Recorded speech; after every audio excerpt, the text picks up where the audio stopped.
बिस्मिल्लाहिर्रहमानिर्रहीम। Dear students, I am mister Sohail, your mathematics teacher. और आज हमारा क्रैश कोर्स सीरीज़ का तीसरा लेक्चर है और ये कंसिस्ट है 2.3 और 2.4 एक्सरसाइज पे।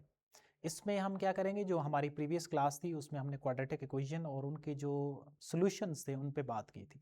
आज हम उसकी कंटिन्यूएशन करेंगे। क्वाड्रेटिक फार्मूला से आगे एक नाम है डिस्क्रिमिनेंट। डिस्क्रिमिनेंट क्या चीज़ है उसको डिफाइन करेंगे 2.3 इस एक्सरसाइज के बारे में, और 2.4 है sum and the product of the roots, उसके बारे में बात करेंगे। तो पहले हम जो इनके अंदर सीधा सीधा चीज़ें हैं उनके बारे में बात करते हैं और फिर हम अपना जो पेपर है उसके बारे में बात करेंगे। डिस्क्रिमिनेंट क्या चीज़ है? देखें, डिस्क्रिमिनेंट ये है कि अगर आपके पास ये क्वाड्रेटिक फार्मूला लिखा हो तो इसमें से ये जो ब्रैकेट के अंदर चीज है b² माइनस 4ac, ये बिहेवियर ऑफ द रूट्स के बारे में इंफॉर्मेशन देता है कि वो रूट्स जो हैं वो किस टाइप के हैं, वो पॉजिटिव हैं, नेगेटिव हैं, रैशनल हैं, इररेशनल हैं। तो मींस ये जो b² माइनस 4ac है इस क्वाड्रेटिक फार्मूला के अंदर, ये इंपॉर्टेंट चीज है। अब ये जो b² माइनस 4ac यानी कि अंडर रूट के अंदर जो वैल्यू है, इसका आंसर मुख्तलिफ हो सकता है। क्या हो सकता है इसका आंसर? इसमें b² माइनस 4ac 0 के इक्वल हो सकता है, b² minus 4ac greater than 0 मतलब पॉजिटिव भी हो सकता है, b² minus 4ac less than 0 means negative value भी हो सकती है, और b² माइनस 4ac, ये आपकी बुक में तो नहीं है बट हम यहाँ पे इसकी बात करेंगे, वो परफेक्ट स्क्वायर भी हो सकता है और नॉट परफेक्ट स्क्वायर भी हो सकता है। तो इस तरह की जो कंडीशंस हैं वो आपको b² माइनस 4ac, जिसको हम डिस्क्रिमिनेंट कहते हैं। तो डिस्क्रिमिनेंट क्या होता है? This is b² minus 4ac। अब ये जो कंडीशंस हैं इसके मुताबिक हम डिफाइन करते हैं कि अगर इनमें से ये पहली कंडीशन यानी कि अगर वो 0 की इक्वल आएंगे तो क्या होगा, ग्रेटर होंगे तो क्या होगा। 0 के इक्वल मींस रूट्स क्या हैं, रैशनल होंगे और इक्वल होंगे। रूट्स यानी कि जो आंसर्स आएंगे, जो सॉल्यूशन सेट्स आएंगे वो रैशनल होंगे और इक्वल होंगे। ग्रेटर देन 0 यानी कि पॉजिटिव, तो इस केस में क्या होगा, रूट्स रैशनल होंगे और अनइक्वल होंगे, यानी कि वो इक्वल नहीं होंगे। इक्वल क्या है, मतलब दोनों रूट्स हैं तो वो 3 और 3 हो सकते हैं। Less than 0 means negative. अगर अंडर रूट के अंदर नेगेटिव आएगा तो इमेजिनरी पार्ट इंट्रोड्यूस हो जाता है, वो रूट्स क्या बन जाएंगे, इमेजिनरी बन जाएंगे। और आगे हैं दो चीजें, अगर परफेक्ट स्क्वायर हो, स्पेसिफिक परफेक्ट स्क्वायर यानी कि परफेक्ट स्क्वायर का मतलब क्या है, 4 हो, 16 हो, 16 क्या है, 4 का परफेक्ट स्क्वायर है, 4 मल्टीप्लाई 4 25 हो। अगर परफेक्ट स्क्वायर होगा तो उनका जो स्पेसिफिक नाम होगा वो रूट्स क्या होंगे, रैशनल हो। और अगर परफेक्ट स्क्वायर नहीं होगा तो वो क्या होंगे, वो इररेशनल होंगे। तो ये है इसकी कंप्लीट जो डिस्क्रिप्शन है डिस्क्रिमिनेंट के बारे में। अब हम जब सॉल्व करेंगे क्वेश्चंस को तो उन्हीं के अंदर इन चीज़ों की हम डिस्कशन करेंगे, एमसीक्यूज में भी, शार्ट में भी और लॉन्ग में भी। ये था हमारा 2.3 का पोर्शन। अब जो 2.4 है उसमें इन दो चीज़ों की बात होती है, sum and the product of roots. वो जो रूट्स आएंगे, अब हम उनसे आगे आ जाते हैं उनके सम पे। सम का क्या मतलब है, अगर हमारे पास दो रूट्स हैं, एक है मेरे पास अल्फा रूट है और दूसरा बीटा रूट है, अगर हम उनको ऐड करना चाहते हैं तो उसका फार्मूला होगा माइनस बी डिवाइडिंग बाई, एक क्वाड्रेटिक इक्वेशन है ax² plus bx plus c is equal to 0, तो माइनस बी ओवर ए क्या बनेगा, मेरा सम ऑफ द रूट्स बनेगा। और दूसरी चीज है प्रोडक्ट ऑफ द रूट्स, वो क्या बनेगा, c डिवाइडिंग बाई a बनेगा। तो ये थी हमारी जो डिस्क्रिप्शन है इन दो एक्सरसाइज के बारे में। अब हम जाते हैं अपने जो पेपर है उसको सॉर्ट आउट करते हैं और उसमें इन सारी चीज़ों को हम यूटिलाइज करेंगे। आप इन पॉइंट्स को लिख लें ताकि जब हम वहाँ पे यूटिलाइजेशन करें तो आपको अंडरस्टैंडिंग होती रहे। तो let's move to the paper. अब इसमें से मेरे पास पहला जो एमसीक्यू है वो है roots of the equation 4x² plus 5x plus 2 is equal to 0, कि इसके जो रूट्स हैं वो क्या हैं, इररेशनल हैं, इमेजिनरी हैं, रैशनल हैं या नन ऑफ दीज हैं। तो मींस डिस्क्रिमिनेंट मुझे फाइंड आउट करना है b² माइनस 4ac। इसमें b की वैल्यू क्या है, 5² minus 4a and c, So 25 minus 32, the answer is -7 of the discriminant. अगर डिस्क्रिमिनेंट का आंसर माइनस हो तो रूट्स कौन से होते हैं? इमेजिनरी होते हैं। हमने जब डिस्क्रिमिनेंट के बिहेवियर्स में बात की थी कि अगर इस तरह की कंडीशन होगी तो वो रूट्स क्या होंगे? इमेजिनरी होंगे। तो ये था हमारा पहला एमसीक्यूज। अब हम आते हैं जो दूसरा एमसीक्यूज है कि S1 और S2 जो है वो रूट्स हैं इस इक्वेशन के, then sum of the roots. ये दो ऑप्शन सामने नजर आ रहे हैं, आप खुद से बताएं, क्योंकि हमने जो प्री रेक्विजिट थे एक्सरसाइज के उसके अंदर इनकी बात की है। द आंसर इज -b/a कि अगर दो रूट्स होंगे S1 और S2 उनका नाम होगा तो जो सम ऑफ रूट्स होंगे वो क्या होगा? -b/a के इक्वल होगा। और इसके अकॉर्डिंग जो इसका करेक्ट ऑप्शन है वो है सी पार्ट। ठीक है, नेक्स्ट पे आते हैं roots of the equations are. Again अब इस इक्वेशन के रूट्स हैं, ये किस तरह के होंगे? इमेजिनरी, रैशनल, इक्वल या इररेशनल। हम पहला एमसीक्यूज डिस्क्रिमिनेंट लेके चेक कर चुके हैं।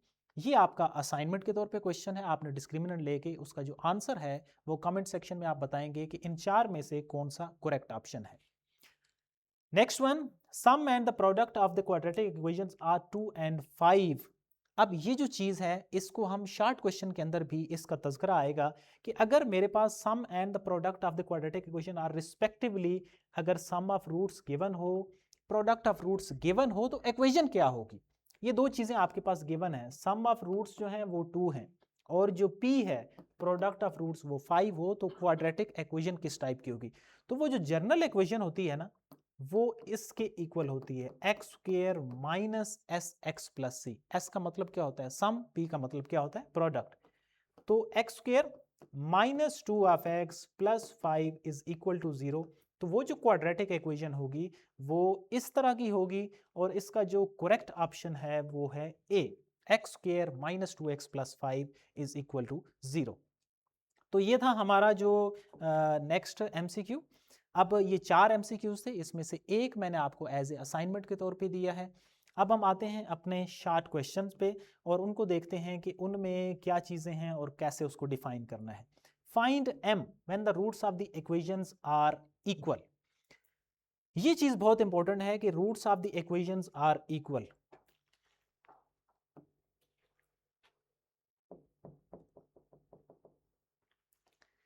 अब अगर रूट्स इक्वल है ना तो उसकी जो कंडीशन है वो आपको याद होनी चाहिए। बी स्क्वायर माइनस 4ac 0 की इक्वल होगा, मीन्स रूट इक्वल है। अब अगर मैं उल्ट पूछ लूं कि रूट्स इक्वल हैं, आप कहेंगे इसका मतलब है कि उसका जो डिस्क्रिमिनेंट है वो 0 की इक्वल है। यहां पे भी वही केस है कि when roots of the equations are equal तो implies that b square minus 4ac is equal to 0। और इसमें क्या है, वैल्यूज क्या है? ये आपके पास a की वैल्यू है, ये आपके पास b की वैल्यू है और जो रिमेनिंग बच जाएगी वो सारी की सारी c की वैल्यू होगी। इन दोनों में से कोई एक c नहीं होगा, पूरी जो है वो c की वैल्यू होगी। हम डिस्क्रिमिनेंट लेते हैं और implies that b square minus 4ac is equal to 0 क्यों किया है? गिवन, मैं साथ में आपको कंडीशन भी लिख देता हूं कि गिवन क्या है, रूट्स आर इक्वल। तो रूट्स इक्वल हैं तो मतलब डिस्क्रिमिनेंट 0 है, डिस्क्रिमिनेंट 0 है तो मतलब रूट्स इक्वल हैं, वाइस वर्सा।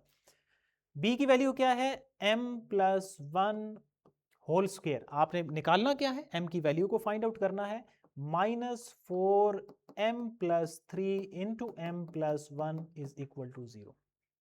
अब देखें, अगर आपको प्रैक्टिस है तो फिर आप क्वेश्चन को अपने शॉर्ट भी कर सकते हैं और आसानी से भी सॉल्व कर सकते हैं।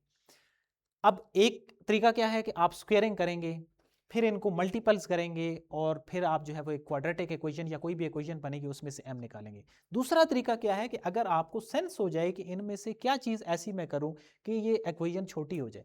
यहाँ पे भी m प्लस 1 है, इस पहली जो इक्वेशन है इसके अंदर, और यहाँ पे भी m प्लस 1 है। अगर m प्लस 1 जो है वो दोनों के अंदर से कॉमन लिया जाए तो ये जो क्वेश्चन है ये शॉर्ट स्टेप्स में सॉल्व हो जाएगा। ठीक है, अब क्या करेंगे, आप इनको यहाँ पे मल्टीप्लाई कर लें, m प्लस 1 और m plus 1 minus 4m minus 12 is equal to 0। तो m प्लस 1 और ब्रैकेट के अंदर आपके पास बनेगा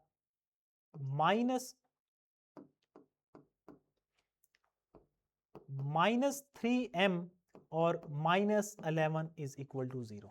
अब ये यहाँ पे प्रीवियस क्लास वाला टॉपिक है कि ये दो क्या हैं, ये दो फैक्टर्स हैं। अब ये दो फैक्टर्स हैं तो दोनों इक्वल टू 0 हो जाएंगे, m+1 भी 0 के इक्वल हो जाएगा, -3m -11 भी 0 के इक्वल हो जाएगा। यहाँ से आपके पास m की दो वैल्यूज आ जाएंगी, एक m इज इक्वल टू -1 और दूसरी जो वैल्यू होगी वो होगी m इज इक्वल टू -11/3। तो ये क्या किस तरह हमने सॉल्व किया, उसी जो डिस्क्रिमिनेंट हमने बयान किया था उसकी जो कंडीशन थी उसको यूटिलाइज करते हुए हमने m की वैल्यू को फाइंड आउट किया। आई होप कि आपको ये 100% क्लियर होगा। अभी भी अगर आपके पास डिस्क्रिमिनेंट का कोई प्रॉब्लम है तो हमारे पास एक और क्वेश्चन भी उससे रेलिवेंट मौजूद होगा, हम उसको भी देखेंगे तो आपको मज़ीद क्लियर हो जाएगा।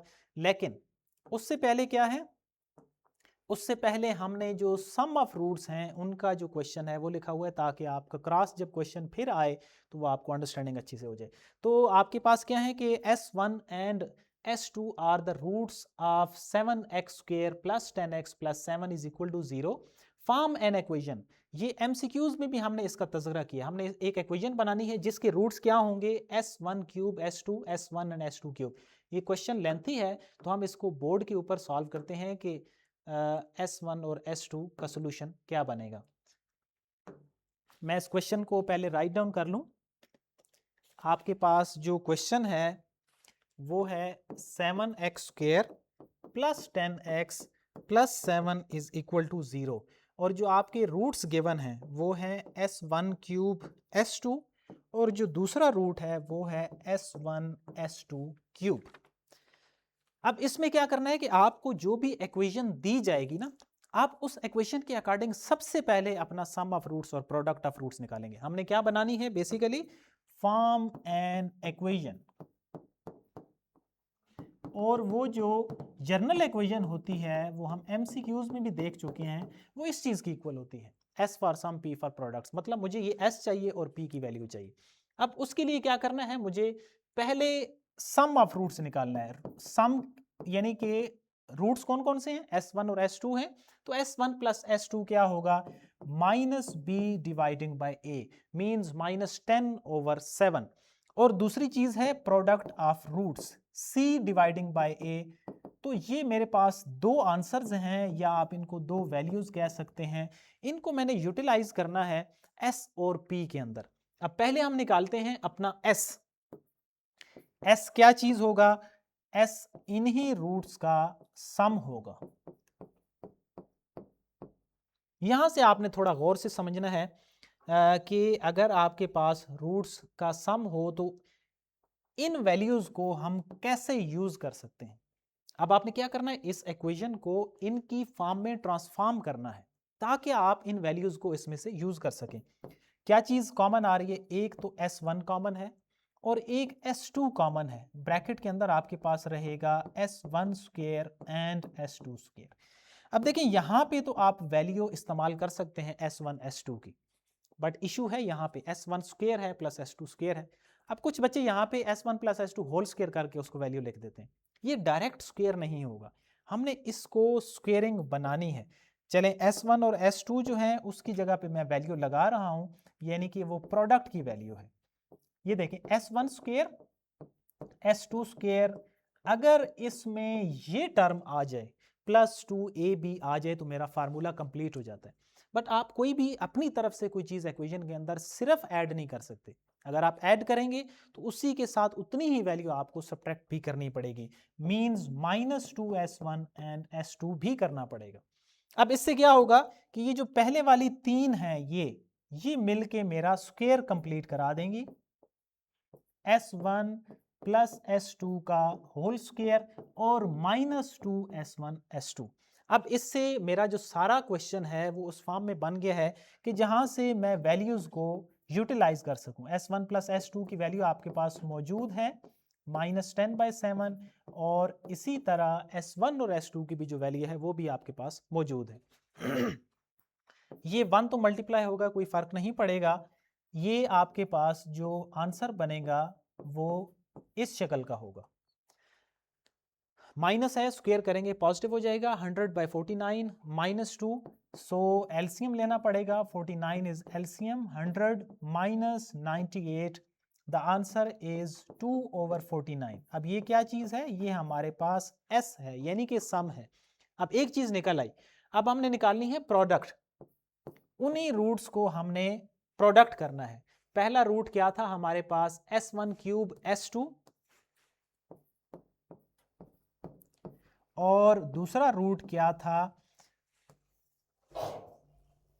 s1 s2 cube. अब इनको प्रोडक्ट करते हैं, दूसरी वैल्यू निकालते हैं। अब इनको भी उसी शेप में हमने लेके जाना है कि जहां पे हम वैल्यूज को यूज कर सके। ये बनेगा s1 4 और s2 4, ये इसके साथ मल्टीप्लाई हो जाएगा और ये इसके साथ मल्टीप्लाई, बेसिस सेम हो, पावर्स ऐड हो जाती हैं, और इन दोनों की जो पावर 4 है वो हमने अलग कर ली। अब इनकी वैल्यू आपके पास जो प्रोडक्ट है उसकी मौजूद है, विच इज इक्वल टू 1। तो प्रोडक्ट का जो आंसर है वो 1 के इक्वल है। अब आपके पास दोनों आंसर मौजूद हैं, तो जनरल इक्वेशन हमने शुरू में ही लिख दी थी, वो थी x square minus S x plus P is equal to 0, x square minus 2/49x plus 1 is equal to 0। अब ये कुछ अच्छी शेप की इक्वेशन नहीं है, तो आपने क्या करना है, फ्रैक्शन को खत्म करना है। तो आप क्या करेंगे, मल्टीप्लाई 49 बोथ साइड, दोनों तरफ आप 49 को हर टर्म के साथ मल्टीप्लाई कर देंगे, तो दूसरी तरफ 0 से मल्टीप्लाई होके वो ख़त्म हो जाएगा। तो ये आपके पास रिक्वायर्ड क्वाड्रेटिक इक्वेशन है कि अगर आपको सम दिए हों तो आप उससे इक्वेशन कैसे जनरेट कर सकते हैं। तो ये आपके पास इसी तरह इंपॉर्टेंट क्वेश्चन था। नेक्स्ट अब हम चलते हैं अपने लॉन्ग क्वेश्चन की तरफ के नेक्स्ट जो क्वेश्चन है उसकी क्या डिमांड है और हम उसको कैसे सॉल्व कर सकते हैं। लॉन्ग क्वेश्चन है कि show that the roots of the equation ax plus c whole square is equal to 4bx will be equal if b is equal to ac। अभी सिलेबस चेंज हुए, जो पुराना सिलेबस था उसमें 4 चैप्टर में इस तरह के क्वेश्चन थे और वो लॉन्ग क्वेश्चन में काफी दफा एग्जाम में पूछे गए थे। तो हमने क्या करना है कि roots are equation are equal, equal की कंडीशन है, इट मींस जो डिस्क्रिमिनेंट है वो 0 के इक्वल है। अब अगर डिस्क्रिमिनेंट जो है वो 0 के इक्वल है तो हमने क्या करना है जी, डिस्क्रिमिनेंट निकालेंगे और उसको फिर उस कंडीशन के अकॉर्डिंग हमने जस्टिफाई करना है। तो सबसे पहले इस इक्वेशन को हमने क्या करना है, सीधा करना है। ये प्रॉपर फॉर्म में एक इक्वेशन नहीं है। तो क्वेश्चन क्या है, ax plus c whole square is equal to 4bx। तो हम पहले स्क्वेयरिंग करेंगे, a square x square plus c square plus 2acx and minus 4bx is equal to 0। Quadratic की फॉर्म में इसको लेके आना, यानी कि पहले एक्स स्क्वायर फिर एक्स और फिर constant, a square x square plus x common 2ac minus 4b and plus c square is equal to 0। ये जो दो हैं x की वैल्यूज, इनको हमने कंबाइन कर दिया, इनमें से x कॉमन ले लिया 2ac minus 4b and plus c square. अब हमने डिस्क्रिमिनेंट अप्लाई करना है b स्क्वायर माइनस 4ac, और इसको मैं यहाँ पे 0 कर रहा हूँ। एक शॉर्ट क्वेश्चन में हमने डिफाइन किया था कि 0 क्यों किया, क्योंकि उसने क्वेश्चन के अंदर लिख दिया है कि रूट्स आर इक्वल। अब अगर इक्वल हैं तो इट मींस डिस्क्रिमिनेंट 0 के इक्वल है। अब हम उसके अंदर वैल्यूज को सब्स्टिट्यूट करते हैं, 2ac minus 4b whole square minus 4a and c is equal to 0।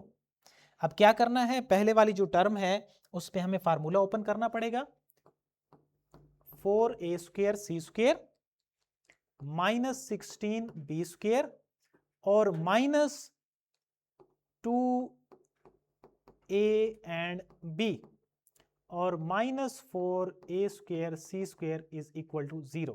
ये क्या बन जाएगा, 4a square c square minus 16b square minus 4 2 जार 8 2 जार 16 abc minus 4a square c square is equal to 0। अब आपने यहां से देखना है कि कोई टर्म्स कैंसिल आउट तो नहीं हो रही, ये इसके साथ कैंसिल हो रही है। अब रिमेनिंग आपके पास दो टर्म्स हैं, 16b square minus 16abc is equal to 0। इनमें से 16 भी कॉमन है और b भी कॉमन है। जो टर्म रह रही है वो है b माइनस ac। अब ये कॉन्स्टेंट्स हैं, दूसरी साइड पे जाके डिवाइड होगी जीरो के साथ तो वो ख़त्म हो जाएगी, सिर्फ आपके पास ये चीज़ रहेगी। और ए सी जब दूसरी तरफ जाएगा तो ये बी इज इक्वल टू ए सी है, और यही हमारी रिक्वायरमेंट थी, हमने बी इज इक्वल टू ए सी को एंड पे लेके आना था। तो ये हमने इंपॉर्टेंट लॉन्ग क्वेश्चन जो है वो डिस्क्राइब किया है। और एक क्वेश्चन मैंने आपको असाइनमेंट के तौर पे दिया है, that is question number 6 of exercise 2.4। अगर आप इस क्वेश्चन को भी सॉल्व करते हैं तो आपका जो लॉन्ग का पोर्शन भी कवर हो जाएगा, और ये दोनों जो एक्सरसाइजेज हैं उसकी अच्छे से आपकी प्रैक्टिस भी हो जाएगी। तो ये था आज का हमारा लेक्चर, जिसमें हमने डिस्क्रिमिनेंट, बिहेवियर और sum and product of roots, form and equation की बात की है, सारे कॉन्सेप्ट्स को कवर किया है। आपके असाइनमेंट के तौर पे ये एक क्वेश्चन है और एक एमसीक्यूज है, जिसका आंसर आप कमेंट सेक्शन में देंगे। हमारी जो अगली क्लास होगी उसमें हमारा जो पोर्शन होगा वो नेक्स्ट जो रिमेनिंग चैप्टर 2 होगी 2.5 एंड 2.6, उस पर हम बात करेंगे। So this is all from my side, see you in the next class with topic 2.5 and 6। अल्लाह हाफिज़।